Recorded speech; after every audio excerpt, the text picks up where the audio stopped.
Merci d'être avec nous sur la première chaîne d'information continue du Burkina Faso. Amis de la liberté, de la démocratie et de la bonne gouvernance, amis de la révolution progressiste et populaire, bonjour. Salut à tous et à chacun, bienvenue à ce nouveau rendez-vous de votre émission Le Grand Déballage qui déroule le tapis rouge ce jour à un homme d'affaires burkinabé. Il est électricien, passionné de football et de cyclisme. Alassane Daïmanegré Wangrawa est avec nous.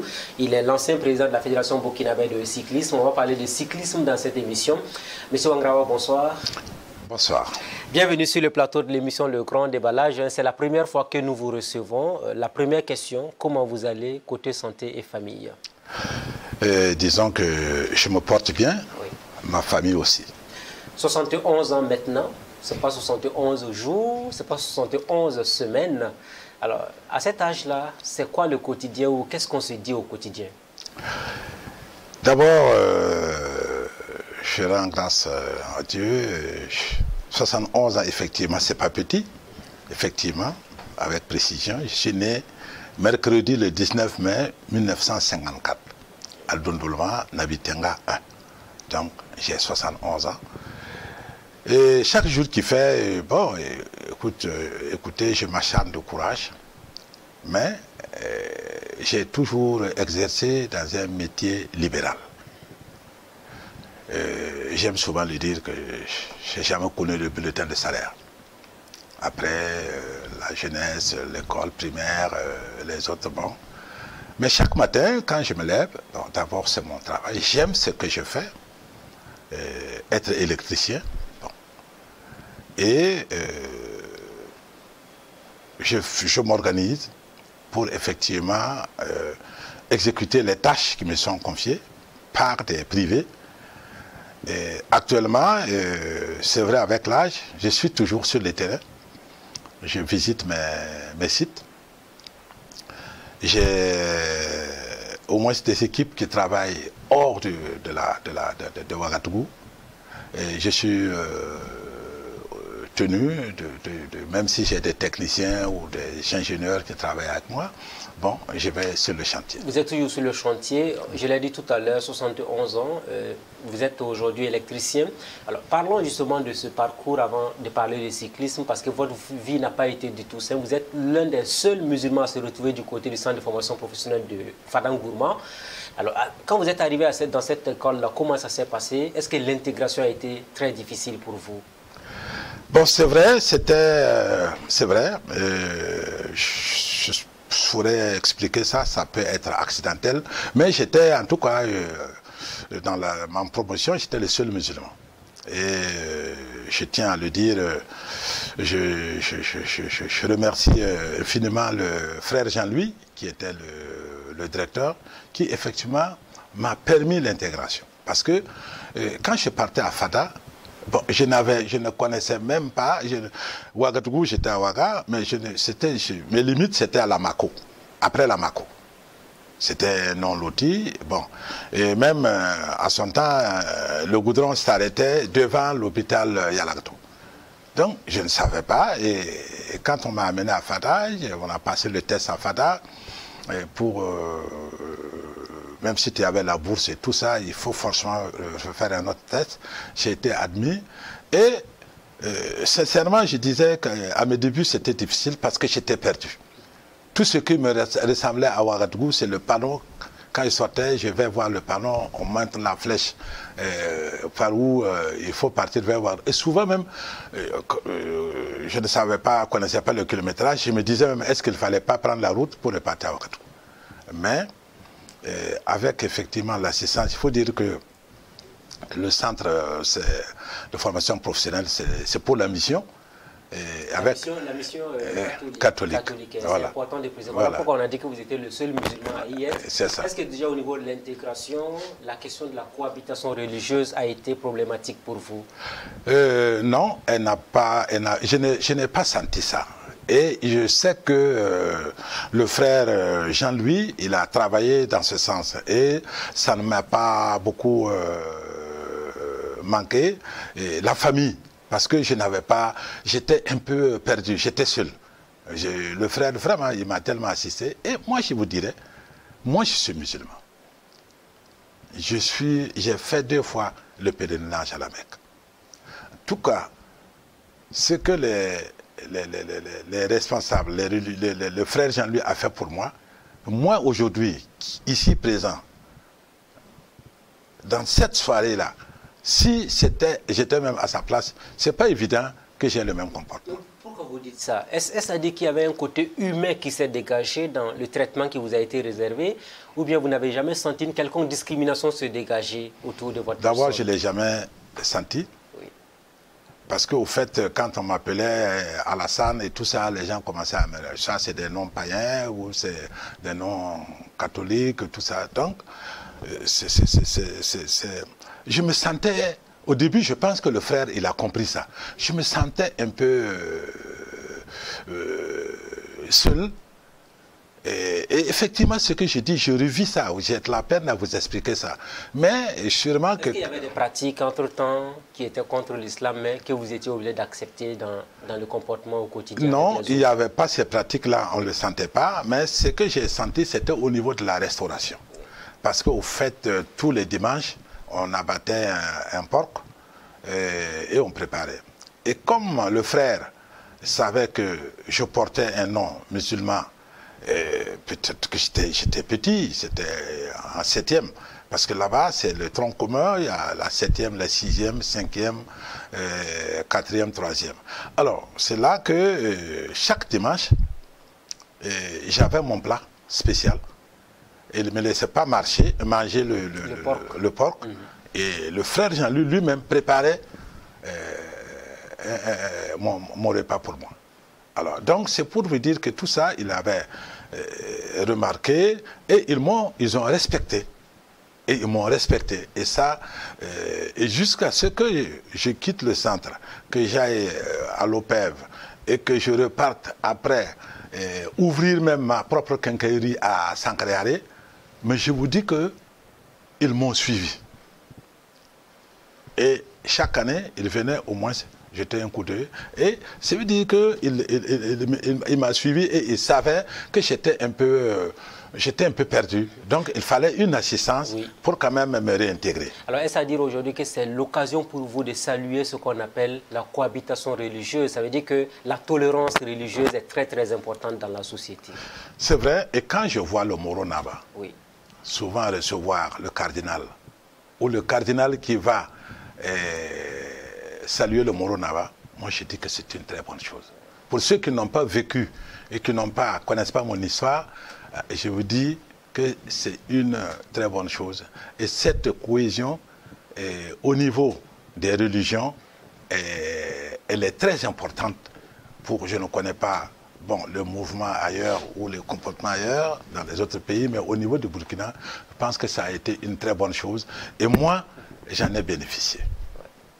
Parlant justement 1985, c'est le début de votre aventure en tant que patron de société. Est-ce que les débuts ont été faciles? Parce qu'on entend régulièrement, on dit à toute la jeunesse, entreprendre, allez-y dans l'entrepreneuriat. Est-ce que c'est un monde facile? Non, ça n'a pas été facile. Et moi, je suis un enfant adoptif, père à son âme. Le commissaire Kaboré Ali Noara, de passage, c'est le papa Anaïb Tungu Congo Kaboré. L'ancien candidat à la présidentielle au Burkina Faso. Hein? Voilà. C'est le père, le papa de Anaïb Tungu Congo Kaboré, qui est le petit frère de mon papa. Et c'est lui qui m'a amené à Ouagadougou et qui m'a inscrit à l'école Tangzougou. C'est à l'école Tangzougou que j'ai eu mon certificat d'études primaires. Et je dirais que après Tangzougou, j'ai été ailleurs, à Fada, et après Fada, j'ai fait l'OPEV. L'OPEV, c'est l'Office de la promotion de l'entreprise voltaïque. C'est un service, un département que l'État burkinabé avait créé et qui suivait beaucoup les entreprises burkinabées. j'ai fait cette école. C'est actuellement le bureau où on fait les cartes grises, on édite les cartes grises des véhicules. C'était une très grande école. La Direction générale des transports terrestres et Voilà. maritimes en face du palais de justice de Ouagadougou. C'était l'OPEV. Et c'est là que j'ai été formé. D'accord. Et tu ne pouvais pas t'inscrire là si tu n'étais pas affilié dans une entreprise. Alors, et là, mon oncle m'a amené chez Égypte. Égypte, c'est où il y a la, je pense, en face des cimetières là, municipal là, il y a une assurance, je ne sais pas, bon, je ne citerai pas pour... Faire de la publicité gratuite. N'est-ce pas? Voilà, donc allons-y. Voilà, et j'ai fait le stage, mais à travers l'OPEV, c'est là que l'idée de l'entrepreneuriat m'est venue. Et quand j'ai quitté, alors il y avait plein de concours, j'ai passé des concours, je ne vais pas citer, où j'étais admis, il y avait les tableaux, et des gens, même des entreprises venaient, ils inscrivaient leur nom. Par exemple, je prends Burkina Info, venait inscrire devant Wangrawadi Alassane, bon, nous contacter. Alors, j'ai réfléchi, mais je n'ai pas contacté. Je ne veux pas citer les sociétés, mais je ne suis pas parti vers eux. J'ai commencé à bricoler. Mais déjà, est-ce que vous ne partez pas à ce niveau-là, la famille ne vous regardait pas avec un autre œil? Parce qu'on se dit, si tu as un emploi permanent, un électricien, c'est censé faire des petits boulots. C'est la perception qu'on a dans la société. C'est vrai.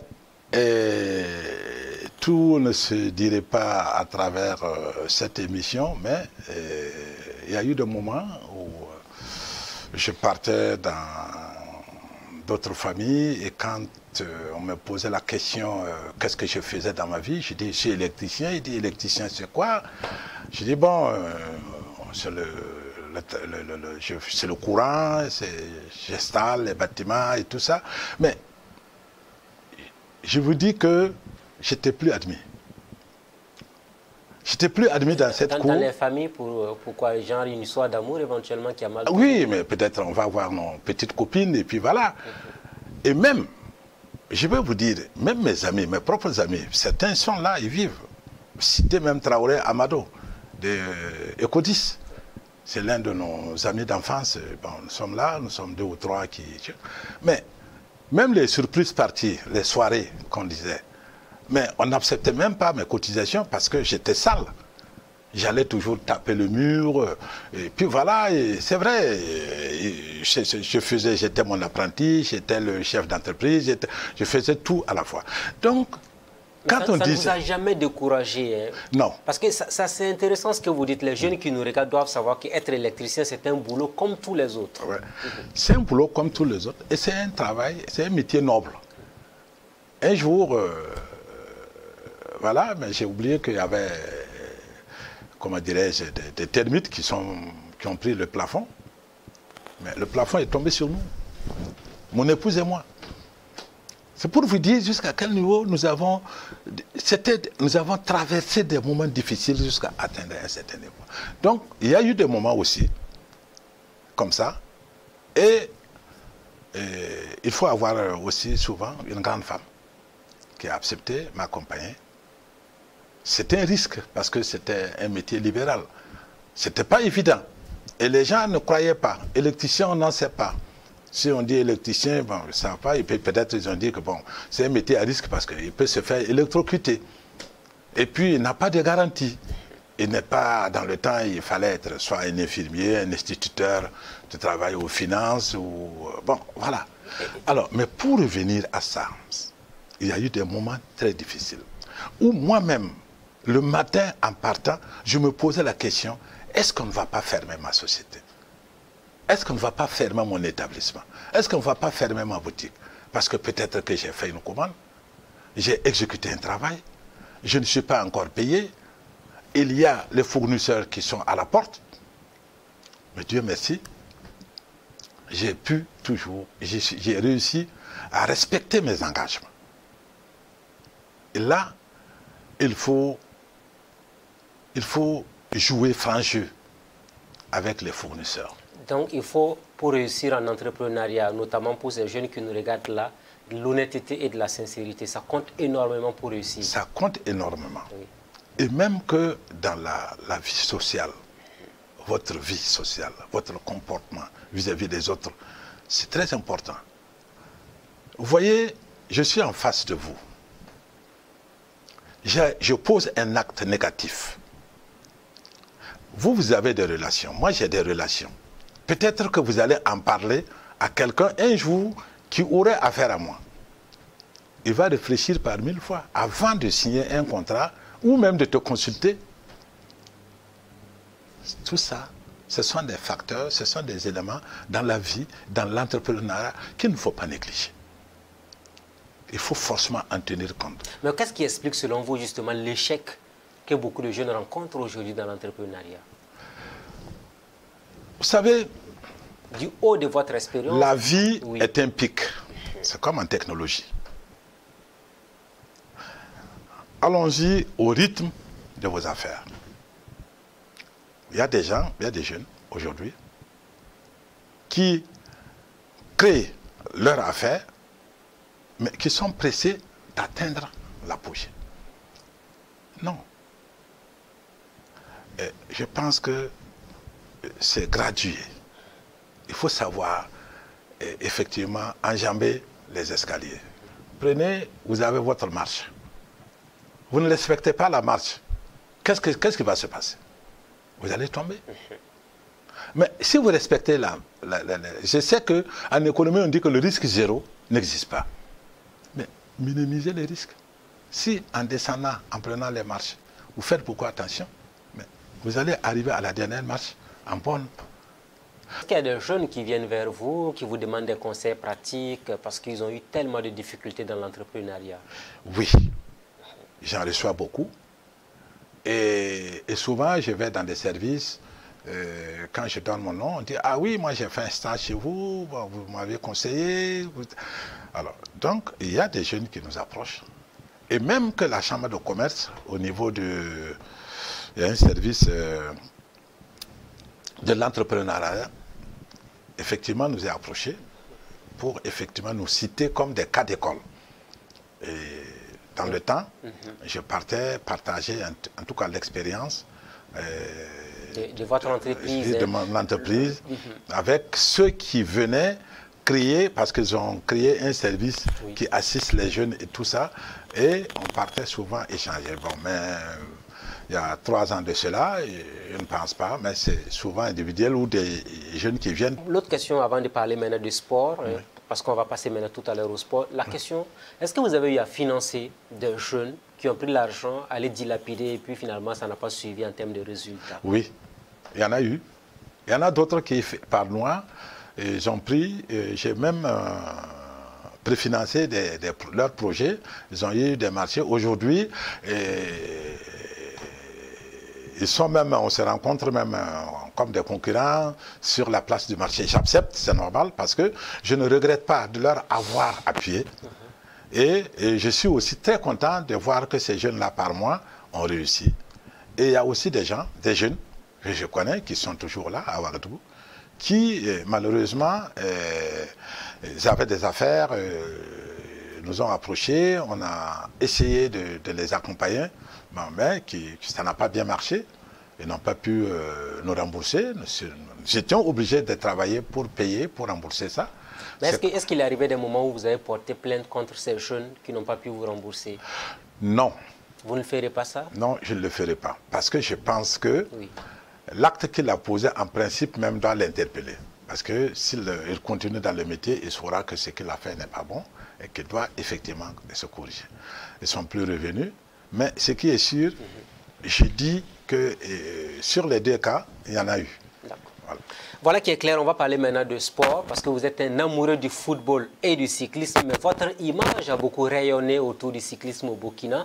Et dans la préparation de cette émission, vous nous avez dit, votre premier contact avec le cyclisme, c'était dans les années 1968. Alors expliquez-nous comment ça s'est passé quand on sait qu'à ce moment-là, le vélo était vu comme un outil d'amusement. Oui, c'est les années scolaires 68, 69. Parce qu'au fait, j'étais à Sankréaré. Et à Sankréaré, il y avait un cycliste du nom de Welgo. Alors, mais bien avant que je ne vienne à Ouagadougou, mon grand frère, qui est de la société VEMAP, faisait du vélo. Et dans le temps, le 11 décembre,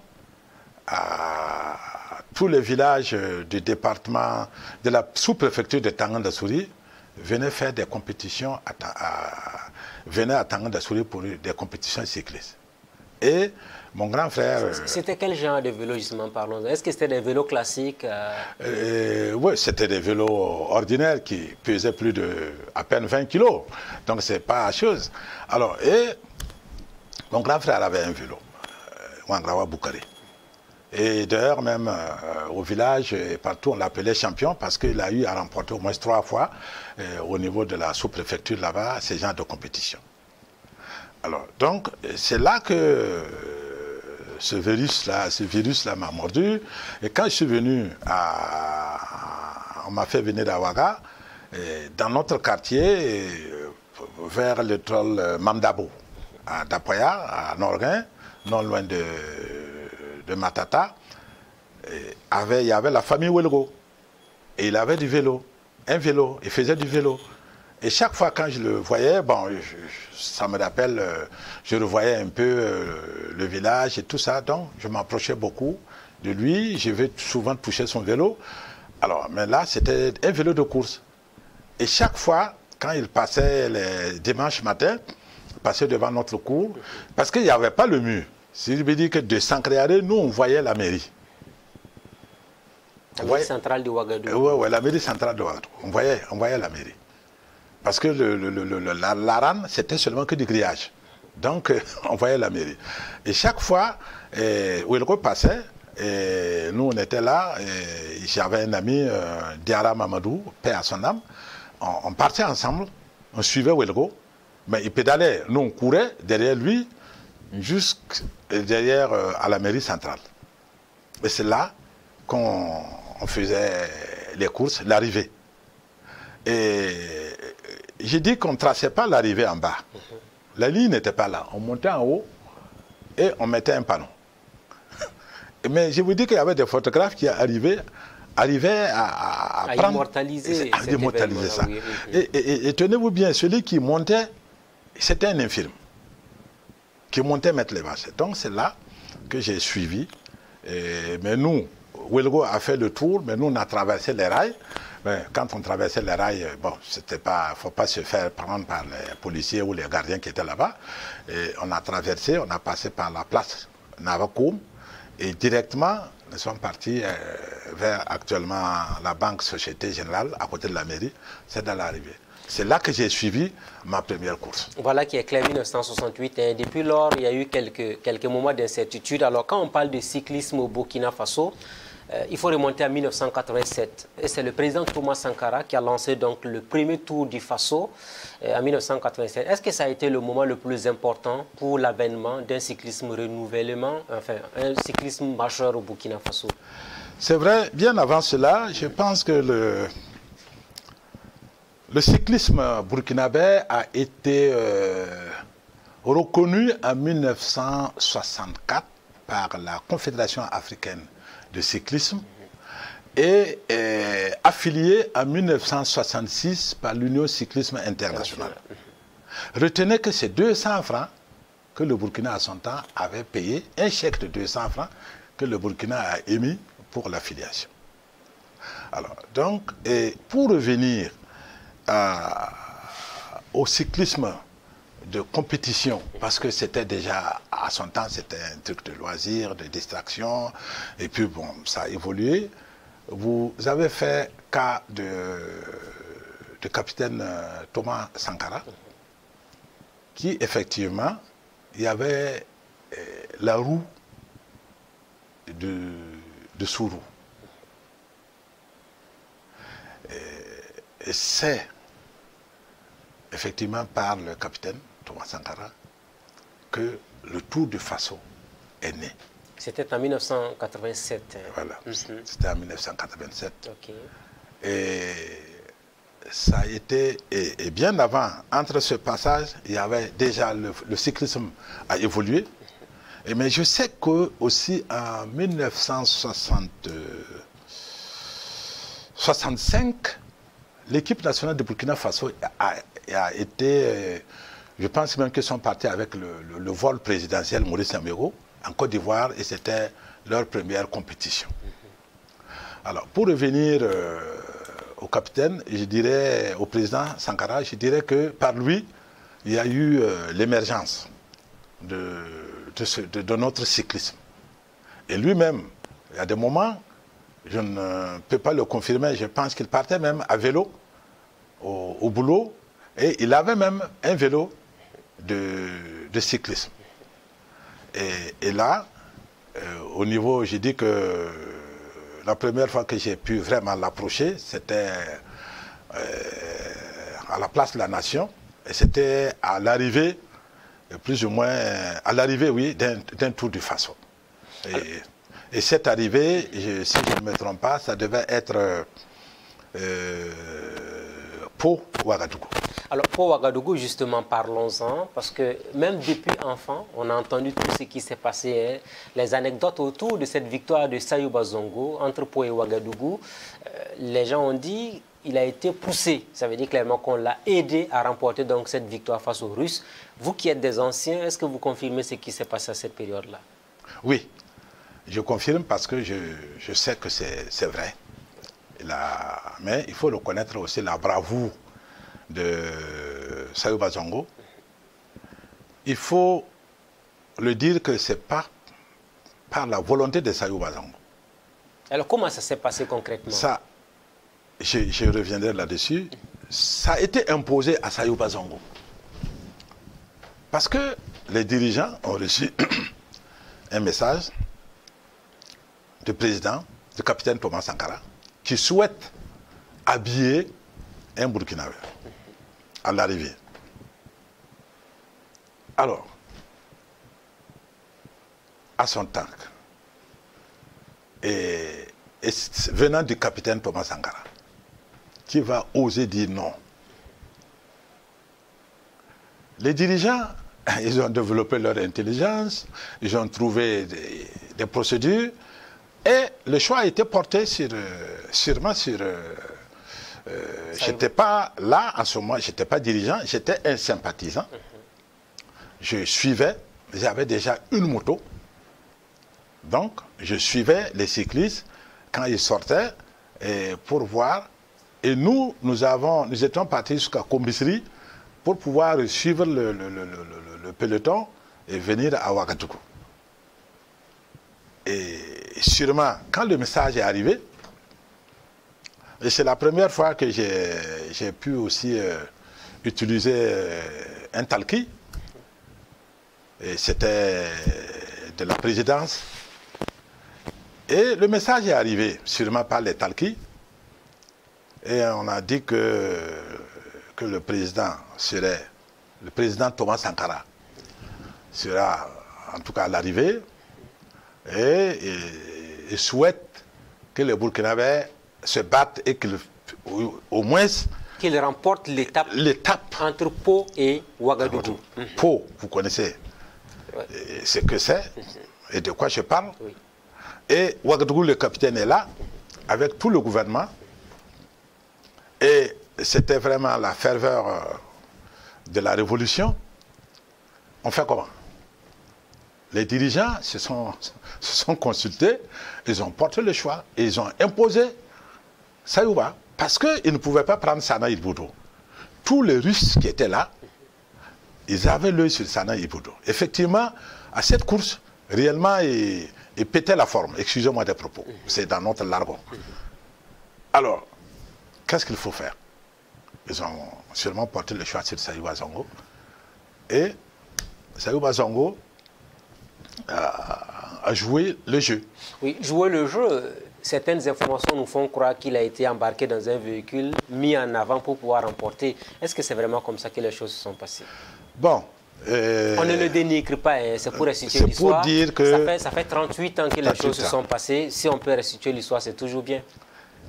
Personnellement, dire que j'ai vu le véhicule, je l'ai vu. Mais le contenu, je ne sais pas.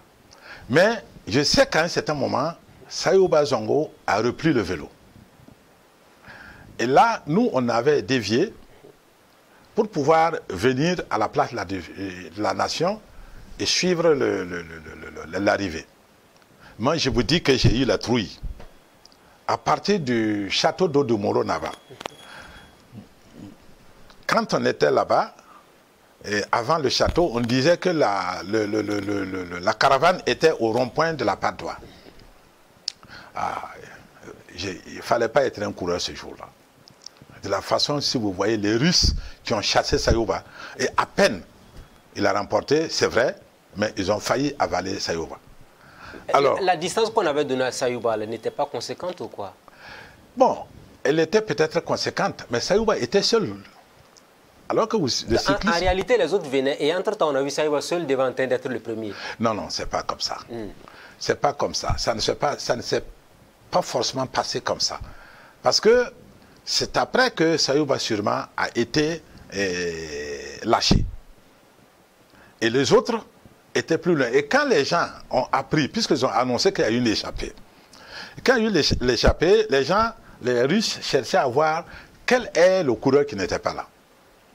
Et ils savaient que c'était pas Sana. Parce que c'était Sana le plus dangereux. Non, mais M. Wangrawa, soyons plus pragmatiques. Oui. Sayouba était au début de la course avec tout le monde. Oui. Il a disparu. Oui. Et puis il a réapparu devant, c'est ça? Oui. Et il a réapparu, effectivement, avec la complicité des dirigeants de l'époque. Des dirigeants de l'époque. Et il est arrivé premier. Il est arrivé premier. Oui. Et Thomas Sankara l'a habillé.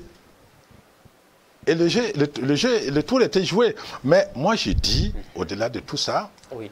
Je n'en veux pas à Sayouba. Sayouba était un sportif, il a exécuté des ordres qui lui ont été donnés. Donc, il l'a fait parce qu'effectivement, on l'a demandé de le faire. Mais reconnaissons tout de même, avant de poursuivre l'émission, que Sayouba était un grand cycliste. Il y a des mérites qu'il faut saluer au passage. C'est très important. Alors, c'est vrai que sa dernière course ou sa dernière compétition a été Ouaga Kupela. J'ai participé à cette course. Et je peux parler de Sayouba. Quand Sayouba est parti en Côte d'Ivoire, il a joué, il a couru comme professionnel, ou semi-professionnel, c'est des amateurs, bon, mais bref. Avec Abinader, il est là. Vous pourrez peut-être, si vous avez l'opportunité un jour, j'ai rempli plus de 5 fois la demande de choses, comment dirais-je, de visa du passeport pour la sortie à l'aéroport de Sayouba Zongo. Parce que moi, je prenais déjà l'avion pour partir souvent en Côte d'Ivoire, acheter mais le matériel, le mettre à l'Aran et puis revenir pour l'exploiter au Burkina. Donc, Sayouba voyageait avec moi. Sayouba, c'était un très grand coureur.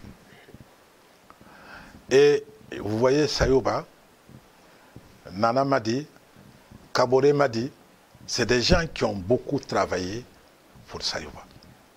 Et la dernière course que Sayouba a remportée, le dernier championnat, j'ai même les dates, c'est nécessaire, je pourrais vous les donner, mais peut-être un jour vous le recevrez d'en parler avec lui. Et Sayouba a prouvé à cette course qu'il était un très grand coureur. Et il a gagné le championnat. Bravo à Sayouba. Bravo à lui à Sayouba Zongo. Non seulement la victoire d'étape entre Pau et Ouagadougou, mais aussi pour toutes ses prouesses. Voilà. Et oui. Pour ne pas oublier, on lui doit beaucoup. Et quand moi je suis venu président, moi j'ai fait appel à Sayouba Zongo. Et Sayouba Zongo est l'un des anciens qui a accepté partager son expérience avec les jeunes cyclistes.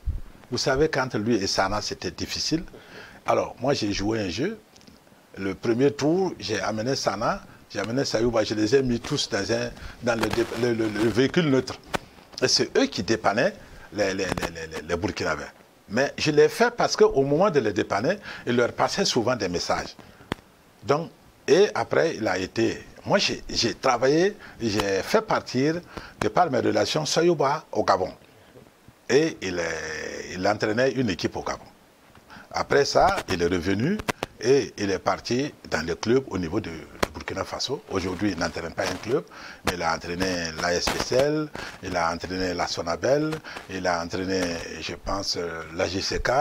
Bon, donc il a accepté de partager son expérience avec les jeunes. Voilà qui est bien dit, Saïd Bazongo qui nous regarde, on va lui dire félicitations, bravo pour toutes les prouesses et puis aussi la victoire mémorable qui a permis au Burkina de remporter l'étape entre Pau et Ouagadougou en 1987. Alors c'est vrai, Thomas Sankara a été assassiné entre-temps, oui. 15 octobre, et puis la course s'est poursuivie, il faut le dire comme ça. Oui. Le Burkina qui a repris l'organisation avec vous, c'était déjà dans les années 2008, oui. Parce qu'on sait que Maurice Sport Organisation, qui organisait également le Tour de France, entre autres, est parti. Et quand vous êtes arrivé, le défi était immense parce que vous avez remplacé Adama Diallo, le regretté père à son âme qui est décédé en 2020. Alors, depuis lors, il a fallu encore faire un boulot extraordinaire pour que le cyclisme retrouve un peu sa lumière. Affirmatif. Et ça n'a pas été facile. Quand vous êtes arrivé à la présidence? Quand je suis arrivé à la présidence, oui. Je dirais que la première patate qu'on m'a jetée en face, c'est le retrait. C'est le retrait de Maurice Sport International. Et dans le bureau de Jean-Pierre Palm. Et comment ça s'est passé? Apparemment, c'était une ambiance très électrique en son temps. Ah, j'aimerais pas parler, revoir cette scène. Parce que moins un, on risquait, c'était le scandale. Parce que Jean-Pierre Palm était vraiment dans ses états, parce qu'il n'a pas compris. Et à quelques jours du Tour de Faso, on était à moins de 2 semaines du Tour de Faso. Ils sont venus nous jeter le Tour dans les bras. Bref, le ministère des Sports, vraiment, ils savaient pas quoi faire. Parce qu'il y a beaucoup d'argent qu'il fallait dépenser, oui, pour la tenue du Tour du Faso. C'est ça. Et le retrait de cette organisation française, est-ce qu'il y avait des risques que le Tour du Faso n'ait pas lieu? Oui, il y avait des risques. Un grand risque. Et le risque même était presque imminent. Qu'est-ce qu'il fallait faire? Moi, je venais d'arriver, à peine, je pense que c'était la 3e semaine de mon élection. Le ministre m'a reçu, c'est là d'ailleurs quand il me recevait qu'il a dit qu'il y avait une rencontre avec Maurice Sport International et que je devais participer. Donc, je venais, je n'avais pas... J'avais tout juste un calepin pour chose, on n'avait même pas fait la passation. Et malheureusement, quand nous sommes arrivés, bon, c'est ce qu'ils nous ont dit, ils ont reversé, et puis bon, on a demandé les documents, et puis bon. Et ce qu'ils ont pu, c'est peut-être TV5 Monde, qu'ils ont dit que bon, c'est un partenariat qui était de... il restait 3 ans, et que ça devait continuer. Et voilà, ça devait continuer à faire. Donc, voilà le problème. Et j'ai dit, j'étais obligé de remonter à la présidence. C'est là que mon carnet d'adresse a commencé à s'étoffer. Et on a expliqué. Eh bien... et le président Compaoré a décidé donc de mettre l'argent. Est-ce que c'est ce jour-là justement qu'il vous a remis les vélos pour les cyclistes? Non, c'est pas ce jour. Oui. Ce jour, quand il nous a reçus, il n'a pas, à la fin, il nous a remercié, il a dit qu'il va voir et puis bon, nous revenir. Effectivement, après, c'est le ministre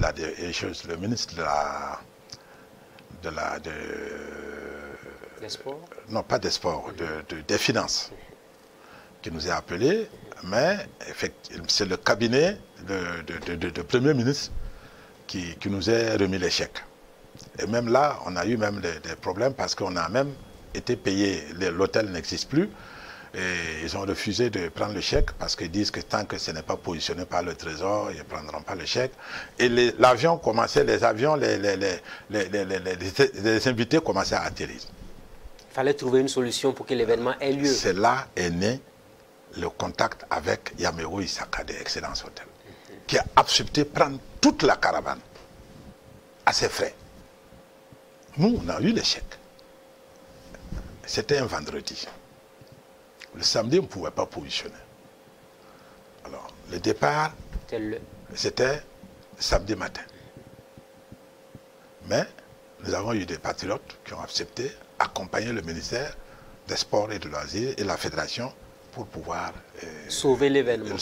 Et depuis cette période-là, vous avez compris que le Burkina pouvait organiser. Et entre-temps, il y a eu une rencontre avec le président Compaoré. Et c'est ce jour-là que vous avez profité, plaidé pour le vélo. Parce qu'on a l'impression que quand on dit cyclisme, tout le monde pense que c'est un vélo de n'importe quel prix qu'on peut acheter pour faire la compétition. C'est vrai. Oui. Il y a eu une rencontre. Nous avons profité de cette rencontre parce que bon, c'était fluide. On n'avait pas la sécurité qui nous bousculait beaucoup. Alors, moi j'ai eu l'audace de parler face à face avec le président.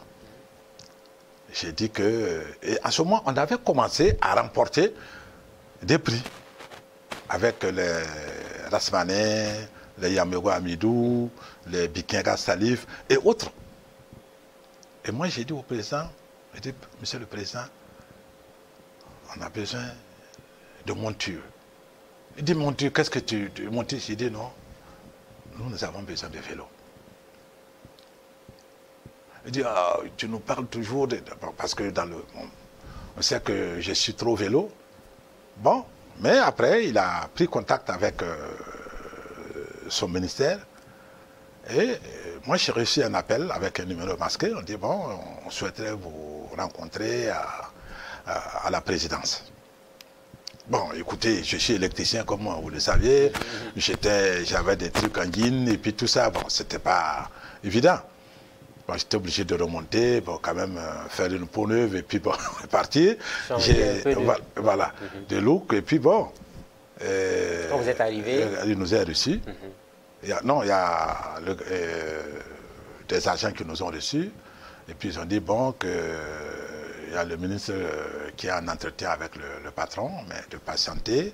Alors, et après, bon, on a eu une séance de travail. Il a demandé, avec le ministre Yak, le colonel, et j'avais tous les renseignements.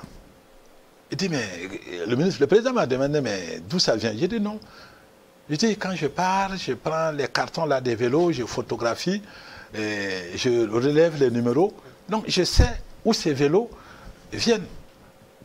C'est en Espagne. Je connais les maisons et tout. Il m'a dit, vous connaissez les... Oui. Il dit, bon, de donner les adresses. Et sur place, j'avais les adresses, puisque j'avais mon calepin, et comme c'était de cyclisme, tout ce que j'avais, donc j'ai sorti les adresses et j'ai donné. Bon, une semaine après la réunion, bon, il a dit bon, qu'ils vont voir, et puis bon, bon, mais techniquement, il fallait que moi, je travaille à donner les dimensions des vélos, la taille des vélos pour les coureurs. Enfin, en ce moment, sinon vous risquez de prendre une taille qui ne pourrait pas passer comme Bangba. Et sur le Bangba, bon, c'est de gâchis. Donc j'ai fait ce travail avec Yamiro Karim, dit Longman, italien, c'est un militaire, qui a même d'ailleurs gagné le Tour du Faso. Je pense qu'il a déjà été champion de Burkina. Et le président Bakala, Sawadgo Mahmoudou. Et on a fait cette réunion, et on a envoyé les éléments à Pafarnam Amado, qui est en Espagne. Oui, ça facilitait un peu les commandes de vélos. Et c'est combien de vélos qu'on vous a remis ce jour-là? C'était 21 vélos. Et ça vous a aidé beaucoup? Et vraiment, avec ça, nous avions pu gagner 3 fois le Tour du Faso. Rasmane a gagné, Amidou Yamero a gagné, Abdel Aziz Ninkiema a gagné, et l'étudiant, comment il s'appelle, Sorgo Mathias a gagné. Et nous, quand nous avons pris ces vélos, je vous raconte une anecdote. Quand on partait souvent autour du Gabon, c'était avec les professionnels. Mais aucun Burkinabé ne veut se mettre au milieu du peloton. Avant le départ, on va se cacher parce que nous avons honte. On ne pouvait pas montrer nos vélos. C'était dépassé. Et malgré tout ça, on gagnait des sprints. C'est sorcier ça. Donc les Burkinabés partaient peut-être à 10-15 mètres en attendant le tour. Et quand nous avons eu ces vélos, je vous dis que nous avions remporté le maillot de la combativité avec les professionnels sur Amissa Bongo. La tropicale Amissa Bongo. Donc les vélos vous ont été très très utiles, ça c'est déjà bien. Quand c'est bon, il faut saluer et puis passer là-dessus. Oui. Avançons dans l'émission. Il y a un élément aussi qui est à mettre à votre actif en tant que président de la fédération. C'est cette relation avec le Moro Naba Bango. Alors expliquez-nous comment ça s'est passé pour que le Moro puisse être aujourd'hui vu comme l'une des figures importantes du cyclisme au Burkina Faso. Alors, c'est une histoire, longue histoire. On va essayer de la raccourcir un peu parce que le temps est juste. D'accord, ok. Le Moro Naba, oui. Quand je suis arrivé, j'avais comme communicateur Nion Jérémy. Il nous fallait un personnage qui allait accepter, partager son image avec nous pour m'accompagner afin d'atteindre les objectifs. Et Nion Jérémy m'a dit, Président, est-ce que vous pouviez contacter le Moro Naba? Je dis oui. C'est la famille. Je suis de la famille de Moro. Et j'ai fait le déplacement. Mais sachez que bien avant que je me présente, j'ai été chez le Moro pour demander l'autorisation. Et il m'a accordé. Et quand j'ai été échanger avec lui, il m'a dit bon, qu'il va réfléchir et il me fera appel. Une semaine après, il m'a fait appel. Il m'a dit ce qu'il ne souhaiterait pas, c'est la divergence. Il ne veut pas qu'il y ait des tiraillements autour. Alors, ce qui est sûr, il fera ce qu'il peut pour accompagner le sport. Parce que n'oubliez pas qu'au niveau de la Cour royale, il y avait un grand champion qui était là. Malheureusement, Nkiema Prosper, il est décédé. Mais il vivait dans la Cour royale. Et tout ça, ça fait que le Moro Naba était intéressé et il aimait. Il est sportif, c'est vrai, mais au niveau du cyclisme, il a apporté beaucoup. Et il a même créé un club après, qui était entraîné par Longman, anglais, qui s'appelait Koka de Longman. Mais à cette rencontre-là, il m'a donné son feu vert. Nous sommes partis, on s'est réunis. Et après, nous avons décidé, Francis Ducreux et moi, paix à son âme, c'est quelqu'un aussi qui a travaillé beaucoup pour le cyclisme burkinabé. Tout à fait. Et nous avions offert une monture à Sa Majesté. Et là,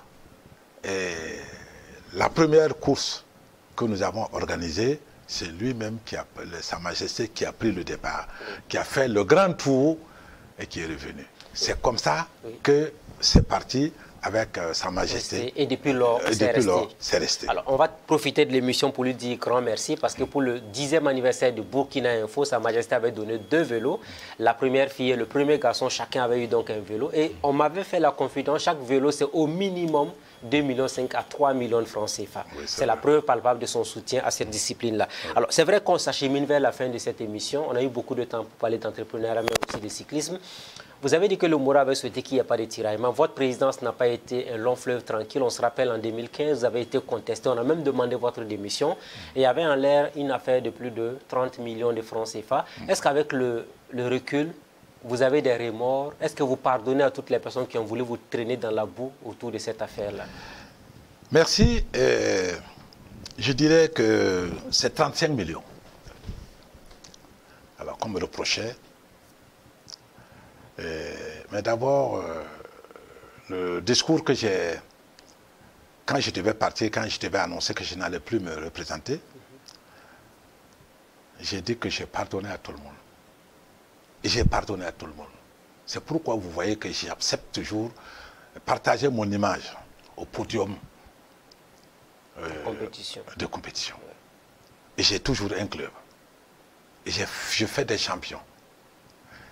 Mais, par rapport à ça, c'est vrai, tout n'a pas été rose. Mais, un jour, j'ai eu l'opportunité de poser la question à une assemblée, ou renouveler le bureau d'une fédération. J'ai dit, mais on dit que Ouangrawa a détourné de l'argent, il a pris 35 millions et tout ça. Bref, mais jusqu'à présent, là, ça a fait du bruit. Est-ce que votre famille a été touchée? Oui. Votre épouse, oui. Ma famille a été touchée et une réunion a été tenue. Et la famille a demandé à ce que je quitte le cyclisme. Mais je n'avais pas voulu quitter directement jusqu'à ce que nous sommes partis faire une assemblée extraordinaire où j'ai encore été. C'était en septembre 2015. Oui. J'ai été encore réélu. Oui. J'ai terminé mon mandat. Et j'ai demandé même à mes détracteurs de s'entendre. Je vais les aider. Je vais vous appuyer. Mais je voudrais que, au niveau du groupe, que celui qui va me remplacer là sorte de votre lot. Est-ce que certains sont revenus vers vous, vous demander pardon? Oui, ils l'ont fait. Mais excusez-moi, permettez-moi de ne pas citer les noms. Mais ils sont revenus vers moi. Et ça a été des moments forts. Alors, quel enseignement tirez-vous de cette situation-là, de cette crise-là? Bon, souvent, moi je pense qu'il faudrait que les gens acceptent au niveau du sport, particulièrement que ce soit le cyclisme, le sport d'élite, où ça émerge, il y a toujours ces petits problèmes-là. Il faudrait que nous puissions nous enrichir de certaines données, pour effectivement propulser le sport burkinabé. Qu'on écarte l'égoïsme, qu'on accepte partager. Nul ne peut contre la volonté de Dieu, mais qu'on accepte, qu'on s'accepte, qu'on essaie de partir ensemble. Vous verrez que nous allons mieux faire avancer le sport burkinabé. Et vous voyez, quand je suis arrivé, j'ai tout fait pour refondre. J'ai eu des problèmes. Parce qu'effectivement, j'ai touché des intérêts. Et j'ai même déclaré à une presse que ceux qui viennent pour arrondir leur fin du mois, ils se sont trompés. Mon problème est venu de là. Et les gens vous ont combattu? Ils m'ont combattu. Réellement, ils m'ont combattu.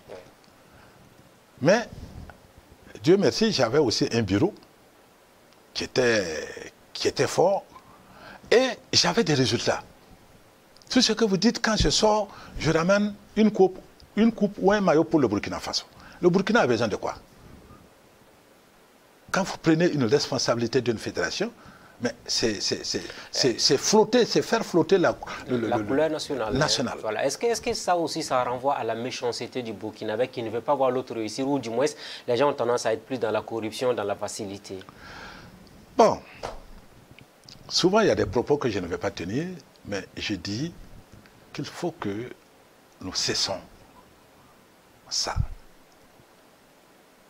Nous évitons même, à la limite, de jouer à l'hypocrisie. Vous voyez,